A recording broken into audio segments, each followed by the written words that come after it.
Boogeyman Ben.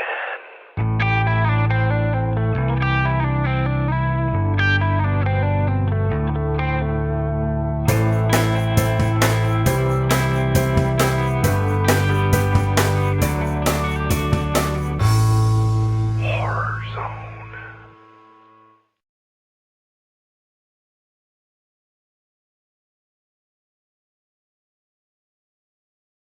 Greetings, my fellow fiends. It's your buddy Boogeyman Ben here for another episode of Boogeyman Ben's Horror Zone. And this is a video for a segment that I haven't done in quite some time. The last time I did a video for this segment on the channel was last year. And of course, this is a tribute to Anthony Perkins, my favorite actor.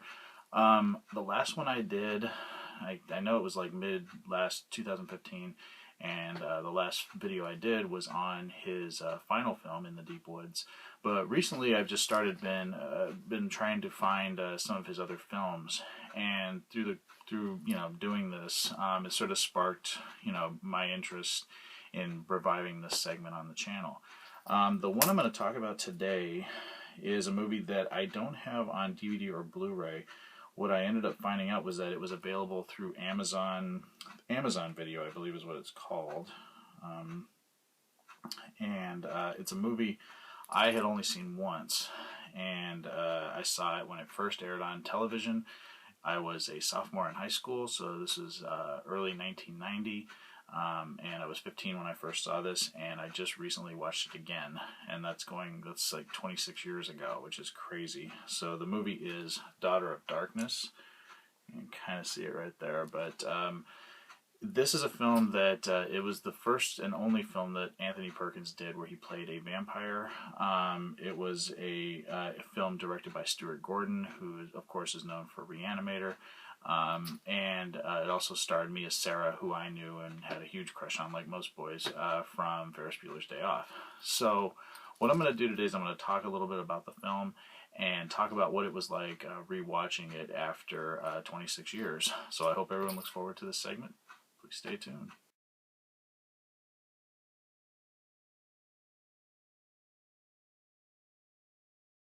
So the movie Daughter of Darkness focuses on the character of Catherine Thatcher, played by Mia Sara. She's in Romania right after her mother's passing. She's trying to find information about her father, who she knows has passed on as well. And as she's investigating the information about her father, she's drawn into an underworld of brooding menace, darkness, torture chambers, and vampires.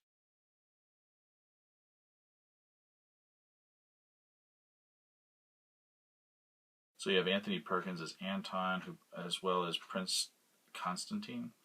Mia Sara, of course, plays Catherine Thatcher. You have Robert Reynolds as Gregor. I can't pronounce this very well. Deso Garis as Max, and Jack Coleman as Devlin. And Jack Coleman was another one that it shocked me seeing this, because he, in recent years, was on the show Heroes. The movie was written by Andrew Laskus and directed by Stuart Gordon.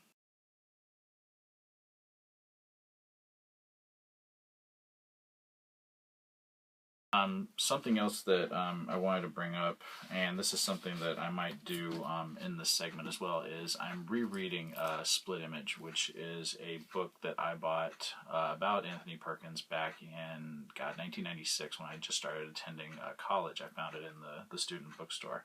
Never knew about it. I read it then, so I read it 20 years ago, and I'm revisiting it now, just because I have two books on Anthony Perkins that I'm actually going to be reading. This one, and one that I bought that was an overseas biography on the actor.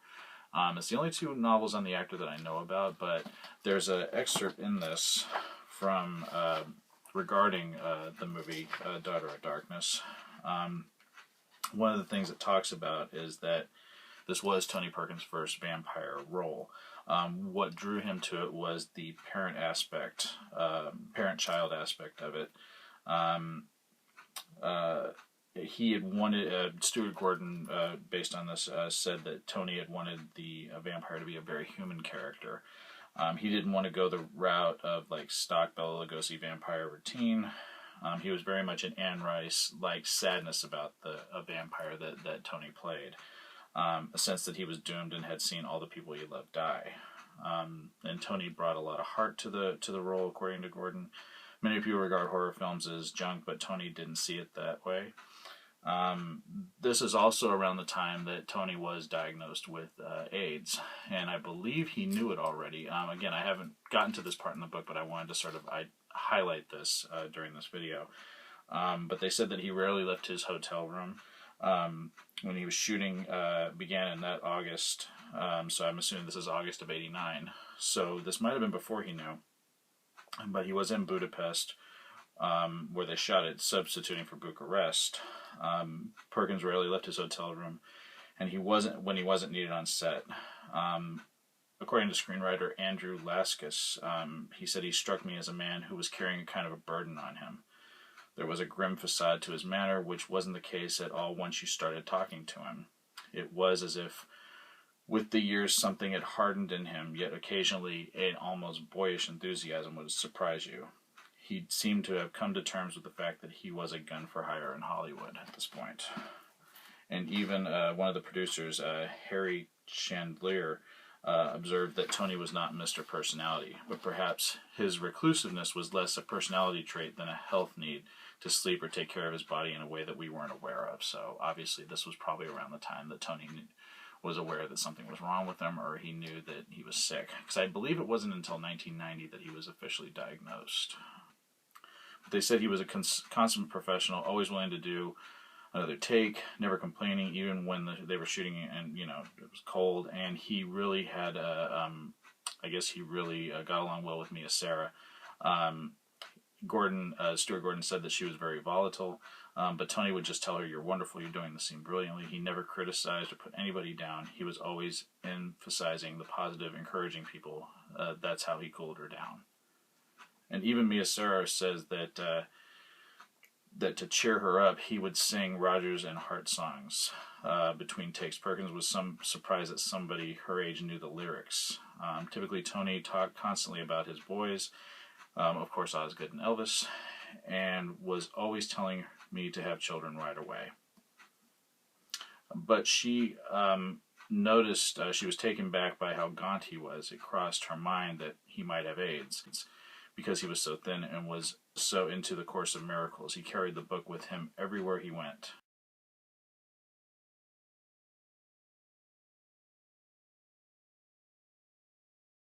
On Daughter of Darkness, just rewatching it after so long, again, I saw it as a teenager. And I remember that year, that was when, of course, Daughter of Darkness came out in 1990. I'm Dangerous Tonight, where Tony had a very small part, and I've already talked about it on this series. He had a small part in that role. But then also Psycho 4 came out that year. So there was 3 Anthony Perkins movies that came out.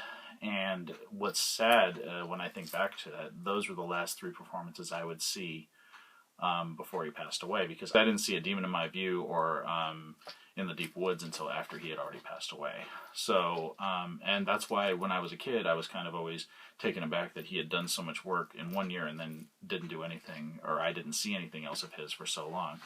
Rewatching this film, yes, it has a lot of the TV tropes from the 90s. There are some hokey performances. I really think the look of the film, I mean, the fact that they shot it in Budapest, it looks great. I love the locales that are in it. I love Anthony Perkins in it, as always. I mean, his performance is just fantastic, and it was interesting seeing him play a different type of character. He really does a good job of playing the tortured vampire character. Some of the other characters that are playing vampires in the film are decent. I did really like Mia Sara in it as well. I thought her screen time with Perkins was fantastic. They had great chemistry in the film. I really enjoyed their time together on screen. Also, I think Stuart Gordon did a great job of directing the film. Even though it's a TV movie, I mean, I think it could have, maybe there could have been some more of the, because Stuart Gordon was known for like From Beyond and Reanimator, very over-the-top, gross-out films. There's none of that in there, even though the vampires have a very different way of extracting blood from people in this.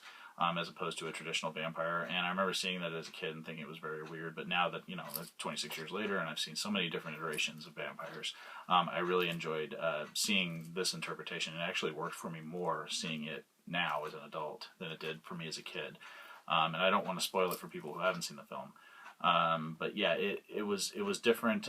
They don't utilize it a lot in it because, again, the television standards. I kind of wish it could have been maybe a theatrical film, and maybe they could have done a little bit more of the over-the-top effects, because it's a really interesting way that the vampires drink their blood or from their victims. Like I said, I don't really have any real gripes with the film.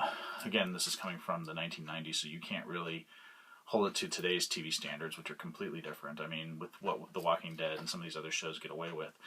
But I really did enjoy revisiting it and seeing a different performance from Perkins, because, again, this was around the time he was doing Edge of Sanity, and this was right after Edge of Sanity and before he had done Psycho 4. So, but I think he does a great job as always. And again, he's a commanding presence, and I just can't say enough great things about the performance. There's a couple of, like I said, there's a couple of bad performances in the film, but that's just, it's not anything that hurt the overall experience for me. To give this one a rating, I would give this one 4 skulls.